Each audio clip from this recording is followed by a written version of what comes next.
Hello అందరికిని. Good evening. Last 2 డేస్‌లో bank నిఫ్టీలో నేను ట్రేడ్ తీసుకునే సెటప్స్ కోసం ఎక్స్‌ప్లెయిన్ చేస్తాను. అండ్ మార్కెట్ ఇక్కడి నుంచి ఫాలో అవుతదని చెప్పి మనం ఆల్రెడీ హ్మ్, మండే మండే డిస్కస్ చేసుకున్నాం. అది ఎందుకు అనేది కూడా మెన్షన్ చేశాను. ఒకసారి మీరు లాస్ట్ వీడియో ఒకసారి చూసినట్టయితే మీకు అర్థమవుతది. బట్ ఇంకోసారి నేను రివైజ్ చేసేస్తున్నాను. మనం కంప్లీట్‌గాన ఇది ప్రతి టైమ్ ఫ్రేమ్ ప్రకారం నేను పెట్టుకున్న ట్రెండ్స్ ఇది. అండ్ మీరు చూసినట్టయితే డైలీలో మనం బీరిష్‌లో ఉన్నాం. సో, బీరిష్ ప్రకారం మనం ప్రీమియంలో ఉన్నాం కాబట్టి ఇది ఈ బ్లూ కలర్ లైన్ సారీ ఈ బ్లూ కలర్ లైన్ ఏదైతే ఉందో అది మన ప్రీమియం. అది ఎలా వచ్చిందంటే ఇదిగోండి. ఇక్కడ హైయర్ హై మెన్షన్ చేశాను కదా పైన. ఆ హైయర్ హై నుంచి ఈ లోవర్‌లో వరకు నేను పెట్టుకున్న ఫిబ్ లెవెల్ ఏదైతే ఉందో అది పెట్టుకుంటే ఇక్కడ మనకి 50% లెవెల్ వచ్చింది. సో, అప్పర్ లెవెల్ అంతటా మనకి ప్రీమియంలో ఉంది. ప్రీమియంలో ఉన్నప్పుడు మనం ఏం చేస్తారు? ఎప్పుడైనా ఒక వాల్యూ అనేది సారీ ఒక ప్రొడక్ట్ అనేది బాగా ఎక్స్‌ట్రీమ్‌లో సప్లైలో ఉందనుకుందాం. అప్పుడు మార్కెట్ ఖచ్చితంగా ఫాలో అవ్వాలి కదా! So, okay. ఇప్పుడు సప్లై మనకి ఎక్కడుంది? ఇక్కడ చాలా పైనుంది. బట్ ఇంకోటి లాజిక్ ప్రకారం ఎప్పుడైనా ప్రొడక్ట్ అనేది లైక్ డిమాండ్ తగ్గిపోతుంది అంటే ప్రీమియంలోకెళ్తే ఖచ్చితంగా డిమాండ్ తగ్గిపోద్ది. అక్కడి నుంచి ఖచ్చితంగాన మళ్ళీ రివర్స్ పుల్ బ్యాక్ వస్తది. అండ్ మళ్ళీ ఈ లెగ్‌లో ఏదైతే ఉందో మనకి ఈ లోవర్‌లో నుంచి ఇక్కడి వరకు మూవ్‌మెంట్ అయింది కదా! సో, ఇది కూడా ఒక కంప్లీట్ లెగ్ కదా! ఈ లెగ్‌లో డిస్కౌంట్ వరకు వచ్చే అవకాశాలున్నాయని చెప్పి ఆల్రెడీ మాట్లాడుకున్నాం. సో, ప్రీమియం నుంచి అది ఫెయిర్ వాల్యూ గ్యాప్ ఉన్నా ఇండ్యూస్‌మెంట్ ఉన్నా ఏమున్నన్నా ప్రీమియంలోకెళ్ళిందంటే అక్కడి నుంచి ఖచ్చితంగా కొద్దిగా రీటెస్ట్ అయితే వస్తది. అంటే రీబాలన్సింగ్ చేసుకోవడానికైతే ఖచ్చితంగా మార్కెట్ కిందకొస్తదని చెప్పి ఆల్రెడీ మెన్షన్ చేసుకున్నాం. ఇది ఆల్రెడీ ప్రీవియస్ వీడియోలో మాట్లాడుకున్నాం. బట్ ఇప్పుడు మార్కెట్ ఇక్కడ ట్యూస్‌డే ఓపెన్ అయిన తర్వాత మార్కెట్ ఇక్కడి నుంచి ఎందుకు ఫాలో అయిందంటే ఇదంతా మనకి సప్లై పైన ఇండ్యూస్‌మెంట్ సప్లై ఇదంతాన. సో, ఇక్కడి వరకు ఆల్మోస్ట్ మిటిగేట్ అయిపోయింది. 51,933 నుంచి ఈ హై వరకుని 52,300 వరకుని మనకంతా సప్లై. ఆ సప్లైకొచ్చిన తర్వాత మనకి లోవర్ టైమ్ ఫ్రేమ్‌లో కన్ఫర్మేషన్ ఇస్తే అక్కడి నుంచి మనం ఫస్ట్ టార్గెట్ అయితే ఈ గ్రీన్ క్యాండిల్ ఏదైతే ఉందో, ఈ గ్రీన్ క్యాండిల్ లో బ్రేక్ చేయడం ఫస్ట్ టార్గెట్ పెట్టుకుంటాం. ఎందుకంటే డే టైమ్ ఫ్రేమ్‌లో ఇప్పటికొచ్చి నెగటివిటీ చూపించలేదు. ప్రీమియంలోకెళ్ళింది. బట్ అంటిల్ ఆర్ అన్లెస్ ఎప్పుడైతే ఈ గ్రీన్ క్యాండిల్ లో బ్రేక్ అవుతదో, అప్పుడు మనం బీరిష్ ట్రెండ్‌కి ట్రై చేయాలి. బట్ దానికంటే ముందు క్యాండిల్స్ ప్రకారం నేను ఎంట్రీ తీసుకోవడానికి ట్రై చేశాను. ఓకే. సో, లోవర్ టైమ్ ఫ్రేమ్‌లో డే టైమ్ 1 అవర్‌లో అలా మెన్షన్ చేస్తే ఆల్రెడీ మనకి 1 అవర్‌లో ఆహ్, అంటే ప్రీవియస్ క్యాండిల్ లో బ్రేక్ చేసింది. అంటే గ్రీన్ క్యాండిల్ లో బ్రేక్ చేసింది. సో, మనం కన్ఫర్మేషన్ తీసుకుందాం అని చెప్పి ఇక్కడి నుంచి ఆ ఉద్దేశంతో ట్రేడ్స్ తీసుకున్నాను. అండ్ ఇదంతా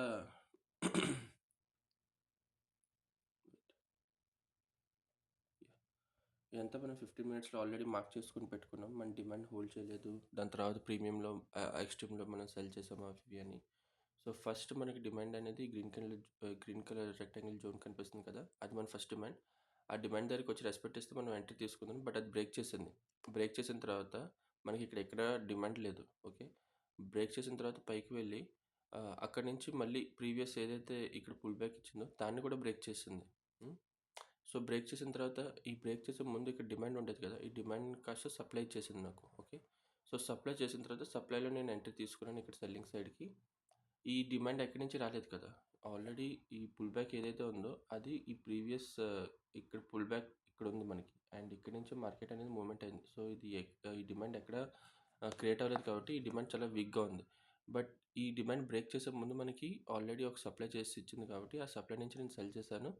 ఎక్కడి వరకు టార్గెట్ పెట్టుకోవాలి ఫస్ట్ అయితే ఈ పుల్ బ్యాక్ ఏదైతే ఉందో దీన్ని బ్రేక్ చేయడానికి. బట్ ఇక్కడి వరకు వచ్చిన తర్వాత మళ్ళీ ఇక్కడ హోల్డ్ చేసింది. ఇక్కడి నుంచి హోల్డ్ చేసి మళ్ళీ పైకెళ్ళింది. పైకెళ్ళి ఏం చేసింది ఇక్కడ ఏదైతే లిక్విడిటీస్ కలెక్ట్ చేసిందో అదంతా కలెక్ట్ చేసి ఇప్పుడు ఈ లెగ్‌లో కూడా ఈ హైయర్ హై పాయింట్ నుంచిని మనకి మార్కెట్ ఇక్కడి వరకు పడింది కదా! దీంట్లో మనం ప్రీమియం అండ్ సేమ్ ఆ ఫిబ్ లెవెల్స్ పెట్టుకుంటే ప్రీమియంలోకెళ్ళిపోయాం. ప్రీమియంలోకెళ్ళిన తర్వాత ఏమవుతది ఖచ్చితంగా మళ్ళీ ఫాలో వస్తది కదా! ప్రీమియంలోకెళ్ళిన తర్వాత ఇక్కడ మనకి ఆల్రెడీ ఇండ్యూస్‌మెంట్ సప్లై అనేది ఉంది. ఓకే. అయితే మనకి ప్రీమియంలోకి రీచ్ అయిన తర్వాత ఈ ఇక్కడి నుంచి పుల్ బ్యాక్ ఏదైతే పైకెళ్ళిందో ఇక్కడ చూడండి లిక్విడిటీ లేకపోవడం వల్లనే పైకి వెళ్ళింది. అండ్ మనకి ఇది కంప్లీట్‌గాన స్లోగా జిగ్‌జాగ్ మూవ్‌మెంట్‌లో వెళ్ళి ఇక్కడ పైన ఏదైతే లిక్విడిటీ ఉందో యాక్చువల్లీ ఇది కంటిన్యూషన్ సప్లై మనకి. ఓకే. కింద ఫాలో అవ్వడానికి. బట్ ఇది బ్రేక్ అయిందంటే పైన ఎక్స్‌ట్రీమ్‌లో ఏదైతే ఉందో అక్కడ పైన ఎక్స్‌ట్రీమ్‌లో ఏదైతే ఉందో మనకక్కడ ఇండ్యూస్‌మెంట్ డిమాండ్ ఉంది లోవర్ టైమ్ ఫ్రేమ్‌లో. Okay. Inducement supply. So, inducement సప్లైకి ట్యాప్ అయింది. ట్యాప్ అయిన తర్వాత మళ్ళీ రిజెక్షన్ ఇచ్చింది. సో, మళ్ళీ మనం ఇక్కడ ఆహ్, ఇక్కడ ఫ్లిప్ డిమాండ్ కూడా ఏర్పాటు చేసింది సప్లైని బ్రేక్ చేసే ముందు. ఓకే. అంటే ఇక్కడ సప్లై ఉండేదాన్ని మిటిగేట్ చేసి మళ్ళీ బ్రేక్ చేసింది. సో ఇక్కడ మనకు డిమాండ్ ఇచ్చింది. సప్లై టు డిమాండ్లో కన్వర్ట్ అయింది. సో మనకి ఇక్కడ ఆల్రెడీ ఇండ్యూస్మెంట్ సప్లై ఉంది లోవర్ టైం ఫ్రేమ్లో. సో ఇది రెస్పెక్ట్ చేయాలని రూల్ ఏం లేదు. యాక్చువల్లీ ఈ కంటిన్యూషన్ సప్లై ఎప్పుడైతే బ్రేక్ అయిందో మనం టార్గెట్ పెట్టుకోవచ్చు ఈ హైని బ్రేక్ చేయడానికి. బట్ ఆ హైకి వెళ్ళడానికి ముందు ఇక్కడ ఒక కంటిన్యూషన్ డిమాండ్ కూడా చేసింది. సో కంటిన్యూ చేయాల్సిన డిమాండ్ని హోల్డ్ చేసి ఈ హైని బ్రేక్ చేసి ఉంటే మనం ఇక్కడ నుంచి ఖచ్చితంగా ట్రేడ్ తీసుకోవాల్సింది. బట్ ఇది డిమాండ్ని హోల్డ్ చేయకుండా ఇక్కడ బ్రేక్ చేస్తుంది. బ్రేక్ చేసిన తర్వాత ఏం చేసింది, మళ్ళీ మనకి ఇక్కడ సప్లై ఇచ్చింది. ఓకే. మార్కెట్ మళ్ళీ కంటిన్యూ చేసింది. మనకి ఈ కంటిన్యూషన్ డిమాండ్ ఎప్పుడైతే బ్రేక్ చేసిందో అప్పుడే మనకి స్ట్రెంత్ అంటే సార్ బయర్స్ అనేవాళ్ళు వీక్గా ఉన్నారని చెప్పి నేను ఇక్కడ నుంచి కన్ఫర్మేషన్ తీసుకున్నాను. సో ఎక్కడి వరకు, ఈ డిమాండ్ వరకుని, ఈ డిమాండ్ని ఫస్ట్ బ్రేక్ చేయాలని చెప్పి. ఎందుకంటే ఇది ఎక్కడి నుంచి వెళ్ళట్లేదు, జస్ట్ ఒక పుల్ బ్యాక్లో నుంచి ఇండివిజువల్ డిమాండ్ నుంచి వెళ్తుంది. బట్ ఇది స్ట్రాంగ్ డిమాండ్ కాదు. సో దీన్ని బ్రేక్ చేయడానికి ఫస్ట్ టార్గెట్ పెట్టుకున్నాను. దాన్ని బ్రేక్ చేసే ముందే మళ్ళీ మనకి ఒక డిమాండ్ క్రియేట్ చేసి పైకి వెళ్ళి దాని తర్వాత దాన్ని బ్రేక్ చేసింది. సో మళ్ళీ మనకి సప్లై ఇచ్చింది ఇంటర్నల్గాన. సో ఈరోజు మార్కెట్లో మూమెంట్ కంప్లీట్గా నిన్న ఎప్పుడైతే ఈ డిమాండ్ బ్రేక్ అయిందో నేను ఇక్కడి నుంచి సెల్లింగ్ చేశాను. మళ్ళీ అని చిన్న ప్రాఫిటే తీసుకున్నా, ఎగ్జిట్ అయిపోయాను. ఎండ్ ఆఫ్ ద డేకి మళ్ళీ నేను బీటీఎస్టీకి పీఈ తీసుకున్నాను. గ్యాప్ డౌన్ ఓపెన్ అయింది. సో నేను ఇక్కడ ప్రాఫిట్ బుక్ చేసుకున్నాను. ప్రాఫిట్ బుక్ చేసుకున్నాక ఖచ్చితంగా నాకు ఇక్కడ ఒక సప్లై ఇచ్చారు కాబట్టి సప్లై వరకు మార్కెట్ వెళ్తుందని చెప్పి తెలుసు. బట్ స్ట్రాంగ్గా మూమెంట్ అవడం వల్ల నేను ఎక్కడ ఎంట్రీ తీసుకోలేదు బుల్లిష్కి. ఫైనల్గా ఎప్పుడైతే నాకు ఇక్కడ ఎంట్రీ దొరికిందో నేను ఇక్కడ ఆల్మోస్ట్ ఒక ఎంట్రీ తీసుకున్నాను ట్యాప్ అయినప్పుడు. బట్ నా స్టాప్ లాస్ మాత్రం సేఫ్గా అయితే ఇక్కడే పెట్టాలి. నేను ఇక్కడ తక్కువ క్వాంటిటీతోనే ఎంట్రీ తీసుకున్నాను, ఎందుకంటే ఇంకా జోన్ ఇంకా పెండింగ్లో ఉంది కాబట్టి. సో ఇక్కడ ఆల్రెడీ మీకు ఈరోజు తీసుకున్న ట్రేడ్ ఇది లోవర్ టైం ఫ్రేమ్లో ఎప్పుడైతే ట్యాప్ అయిందో, ట్యాప్ అయిన తర్వాత మనకి క్యాండిల్ లో ఎప్పుడైతే బ్రేక్ అయిందో అప్పుడు నేను ఎంట్రీ తీసుకున్నాను. సో అదే ఇక్కడంతా మార్కెట్లో చాలాసేపు కన్సోలిడేట్ అయ్యి స్టాప్ లాస్ హిట్ అవుతూ నేను మళ్ళీ ఈ రేంజ్కి వెళ్ళిన తర్వాత మళ్ళీ నా క్వాంటిటీ యాడ్ చేశాను, యావరేజ్ చేసుకున్నాను. సో ఫైనల్గా ఎప్పుడైతే ఇక్కడ నుంచి సెల్లింగ్ రావాలో, అంటే ఈ క్యాండిల్ ఎప్పుడైతే బ్రేక్ అయిందో ప్రీవియస్ ఈ గ్రీన్ క్యాండిల్తో, మార్కెట్ అప్పుడే ఫాలో అవ్వాలి. బట్ ఎప్పుడైతే ఫాలో అవ్వలేదో మళ్ళీ పైకి వెళ్ళడం ఎప్పుడైతే స్టార్ట్ చేసిందో ఈ క్యాండిల్ హై బ్రేక్ అయితే నేను ఎగ్జిట్ అయిపోదాం అనుకున్నా. బట్ ఇక్కడ ఎగ్జిట్ అయిన తర్వాత నేను క్వాంటిటీ బయింగ్ సైడ్కి యాడ్ చేద్దాం అన్నప్పటికీ మళ్ళీ లో బ్రేక్ చేసింది. సో నేను ఇక్కడ వరకు యావరేజ్ చేసుకునేదంతా నేను ఆల్మోస్ట్ ప్రాఫిట్లోకి వచ్చాను. సో మళ్ళీ డీసెంట్ ప్రాఫిట్లోనే నేను ఎగ్జిట్ అయ్యాను. బట్ ఇక్కడ ప్రాబ్లం ఏంటంటే ఈ సప్లై హోల్డ్ చేసి ఎప్పుడైతే మనకి లోవర్ టైం ఫ్రేమ్లో కన్ఫర్మేషన్ ఇచ్చిందో, అంటే ఇక్కడ క్యాండిల్ లో బ్రేక్ చేయడం తర్వాత, సో దాని ట్రెండ్ కిందకి కంటిన్యూ అవ్వాల్సింది పోయి మళ్ళీ దాని తర్వాత పైనే కంటిన్యూ అయ్యి ఈ సప్లైని బ్రేక్ చేసింది క్యాండిల్. ఓకే. అంటే ఏంటి, ఇక్కడ సప్లై అనేది కొద్దిగా వీక్గా ఉన్నారు. ఇప్పుడు మనకి మార్కెట్ కిందకి వెళ్ళాలని ఇంట్రెస్టెడ్గా లేదు, ఇక్కడ నుంచి మళ్ళీ మార్కెట్ పైకి వెళ్ళాలని చెప్పి ఇక్కడ స్ట్రెంత్ చూపిస్తుంది. సో ఇక్కడ బయ్యర్స్ ఇంపాక్ట్ ఎక్కువ ఉంది.